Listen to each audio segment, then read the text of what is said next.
When people told themselves their past with stories, explained their present with stories, foretold the future with stories, the best place by the fire was kept for the storyteller.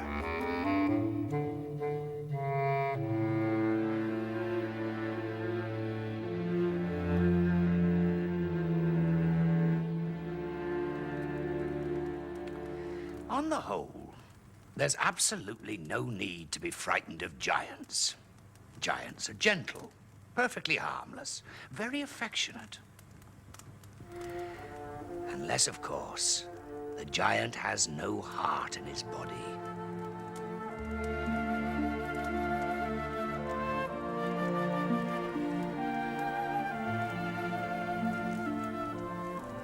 Think of all kinds of unpleasant things and add giant to them. And that's what you get when a giant has no heart. Such a giant once terrorized a country in the far north of the world, near the very top. He'd hidden his heart. It gave him too much trouble, all those giant feelings. In its place was a wasp's nest about to swarm. This giant could crack a skull with his fist like a walnut, and frequently did. Until at last, the old king of that country, as good as the giant was bad, trapped him in a giant trap and locked him in a giant cell. Good. Very good. And there he stayed for many a year, and all would have been well but for a small problem. A small problem called Leo, youngest of the king's 3 sons. He is so curious.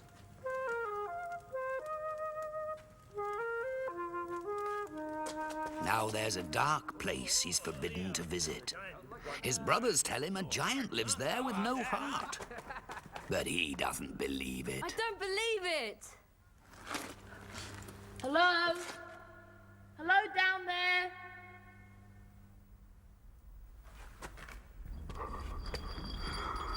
Who's that? Are you a giant? Rattle once if you're a giant, and twice if you're not. Do you have a heart then? Once for yes and twice for no? A giant with no heart in his body. The little prince runs off, his imagination ablaze. He's so excited. There's a giant with no heart living in the castle. Next morning, he's up at the crack and running past his mother. Leo, where are you off to? Nowhere.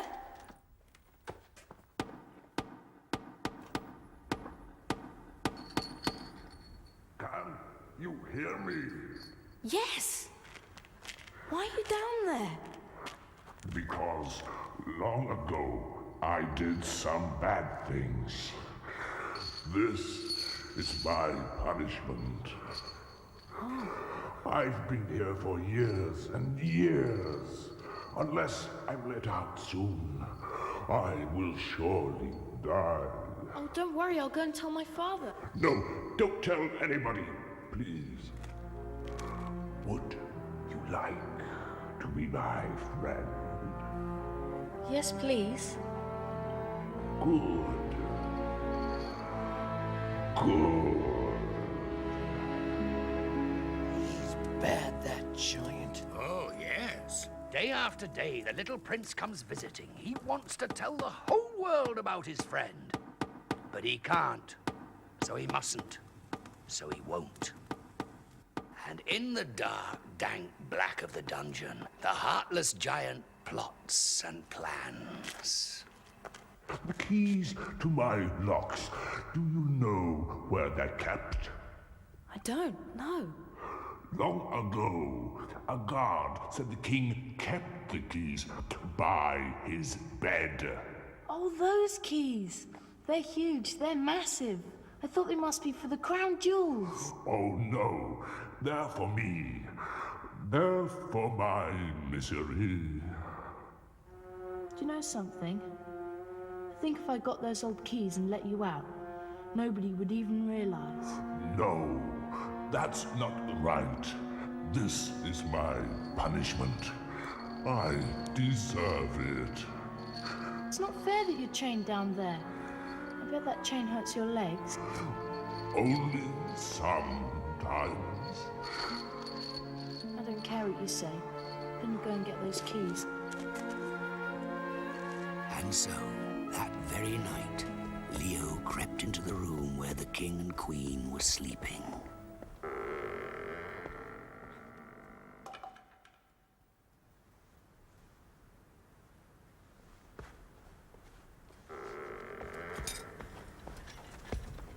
It's me. I've got the keys. Who goes there? Hurry! Hurry! They can't be! Push them! I'm trying!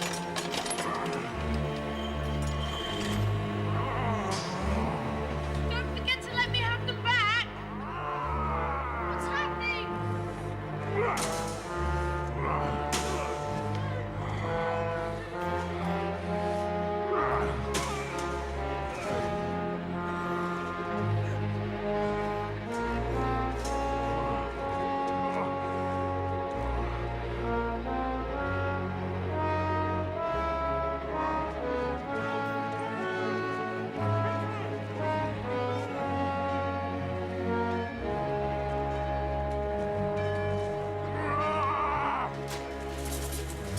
What's happened? Are we attacked? Giant, my lord! He's escaped! Father, what's happening? Giant has escaped. Leo, go back to your room. It's not safe. How could he escape after all this time? He had the keys, my lord. Then someone helped him. Someone betrayed us. A madman. Only a madman would help a giant with no heart. Starting again. Leo, I say, get back to your room.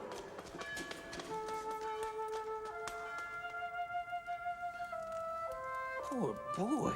That's right. Someone betrayed us. Only a madman would help a giant with no heart. The boy's face swam with tears. So let down he felt. So stupid. And from that moment, the boy in him, the innocent heart, the joy in him, they were gone. Like his friend. And they would never return. Brother! Where are you going? Going to get back the giant. Now wish me luck and get back to bed. Good luck. I'm sorry. But his brother didn't hear. He'd gone to find the giant. And he didn't come back. Brother! Where are you going? To find our brother and to kill the giant. But he'll trick you! Wish me luck. Terrible our boy felt as his brother rode off. Terrible. And this brother didn't come back either. Mother? Your father says he intends to go off to fight the giant. He can't. He mustn't. I've lost 2 sons already. He's too old. He's too ill. Don't cry. Leo, promise me. Promise me you won't ever go. But he can't promise. How can he? Were it not for him, the heartless giant would still be chained and locked and safe in the dungeon. No, he did the damage. He must repair it. So off, madness, off, folly, off, for goodness sake, to find the giant and put an end to his cruelty. And so the young Prince Leo rides the land in search of his once friend, the heartless giant. 3 winters come and go, their bitter shiver, until one day he comes to a place and knows he's in the giant's cruel footsteps. "Help me," cries a trampled bird. "The giant broke me, and now I cannot fly, cannot eat. Help me." And Leo tended the bird, fixed its wing, fed it bread soaked in milk, and soon all was well with it. "Thank you," cried the bird. "If you need me, I shan't forget." Not long after, he stops at a stream, and he hears a flapping, hears a thrashing, hears a slapping. "Help me!" cries the choking fish. "Help me back into the water. I'm stuck here, I'm stranded, I'm beached up and landed." Now Leo's famished, and he loves a fish. But he's suffered sufficient, this fellow. Back he goes to where the salmon is king. "Thank you," cries the fish. I'd have scoffed him if he was so hungry. I like fish. Would you? Well, listen. He goes on a little further, and now his horse gives up the ghost. His old horse, who's carried the prince 1,000 miles and more, sinks slowly to his knees and rolls over on his side and dies. So, did the prince eat his horse? No, he didn't. He couldn't. He lay down beside it, famished and forlorn. He shuts his eyes, squeezing back tears, drifting into dreams. It's his mother nursing him, licking up his wet cheeks, hugging him. "Don't move! Terrible teeth glistening." I've not eaten since the winter came. Help me. Let me eat your horse. I'll eat it and be strong again. Trust me. But how can Leo trust anyone? He's trusted before and been betrayed. That's right, that's right. Let the wolf starve. Please. Please. Or I must surely die. No, don't do it. Eat your fill. And if you must, then afterwards, eat me. And the wolf eats the horse and sucks the bones until there's not a scrap left save the reins. Master, come here. Oh, no. Am I to go now? Yes, us both. I'll help you. On my back, sir. Let's leave this place. And he does, and they do, and they go a grey dash, a day and a night and a morning, until they come at last to a garden full with statues. Stone men, stone women, stone soldiers. This is my brother. This is the giant's work. There is his house. All who approach, he turns to stone. Oh no, look, you too. It's so cold. The giant was my friend, he really was. He's no one's friend. He has no heart in his body. Then I must find his heart.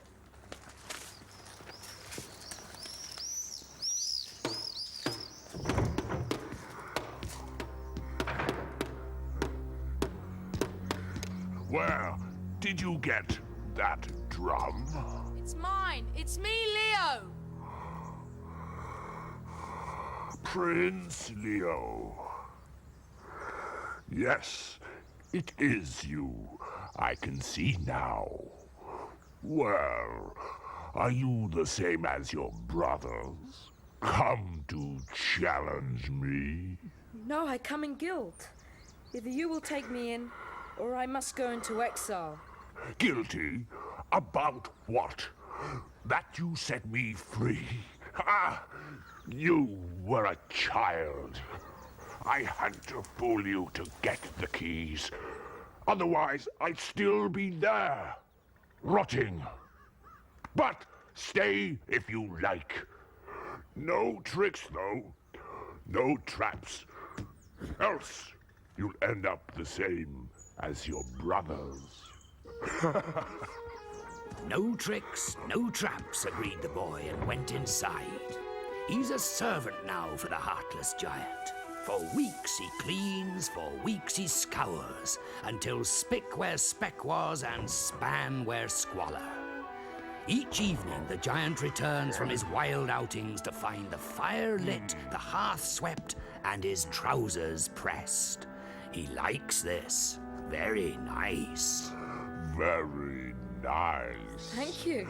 I should have had a servant before. And I don't treat you bad, do I? For a heartless giant. So what happened to your heart? It's in safekeeping. Can't feel without it, can I?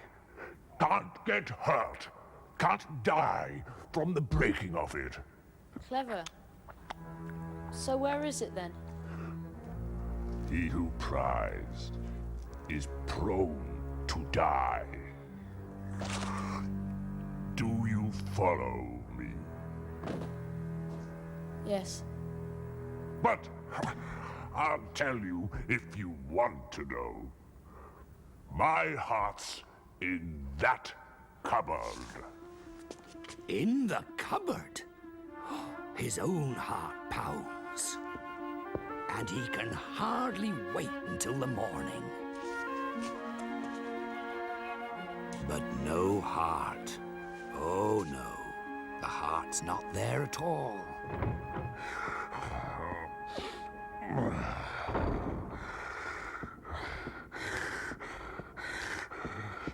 I'm back. Evening, sir. What's that smell? Polish.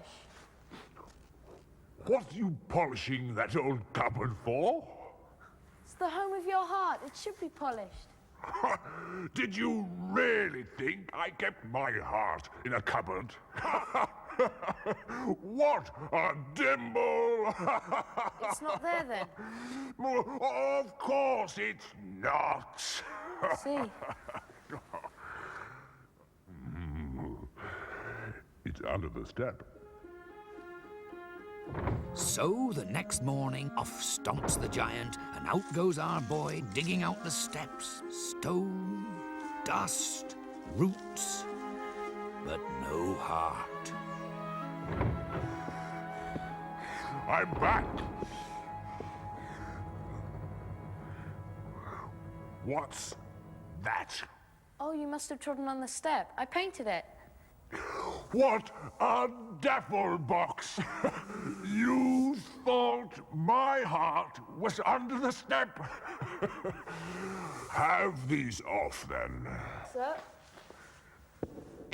The fact is, no one can find my heart. I'll tell you exactly where it is, and you'll still not be able to find it. Far away, so far you cannot fathom it, so high you cannot climb it, is a mountain. And in the mountain is a lake, and in the lake is an island. In the island is a church, in the church is a well, in the well is a duck, in the duck is an egg, and in the egg is my heart. I see. No, not so easy, little thief, eh? Not such a diddle and a dawdle as you thought. No, your father tricked me once, and I shan't be tricked again. An egg in a duck in a well in a church in an island in a lake in a mountain? Impossible! But that night, Leo steals away and calls for his friend the wolf. Up he gets, and tight he holds, and off they go, headlong, a breathless blur of world flashing by. And they're at the mountain, clambering, scrambling, and then there's the lake, and there's the church. But the church is locked, and the door will not budge. Look, Said the wolf, and there, impossibly high, dangled the key. We'll never reach it.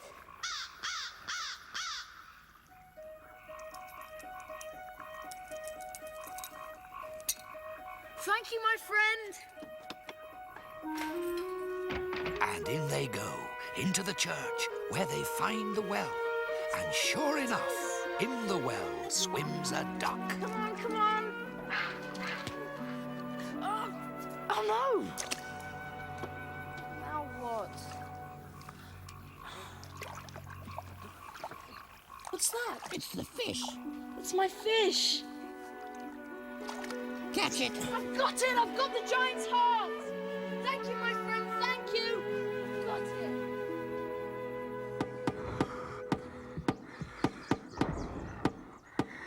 Where have you been? I've a good mind to crack your ears. I've a good mind to set you there with your brothers. Stop that! Years ago, sir, you broke my heart. Now I shall break yours.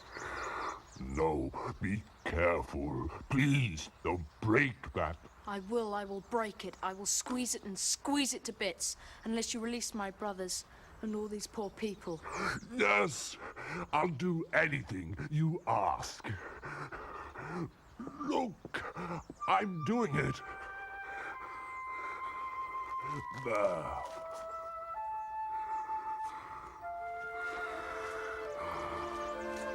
Brother, you've rescued us! It's the Lord, our little brother! Praise the Lord! Now, quick, smash the egg. I'm going to give it back. Don't be stupid. I've done as you bid.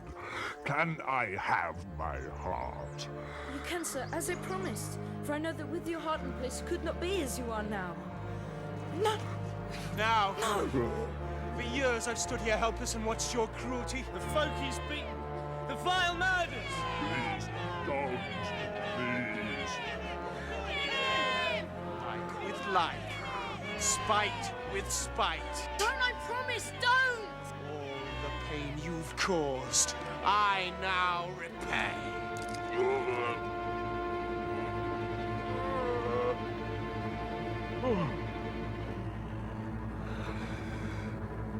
You promised. What's happening? There was a wasp's nest, where his heart should have been.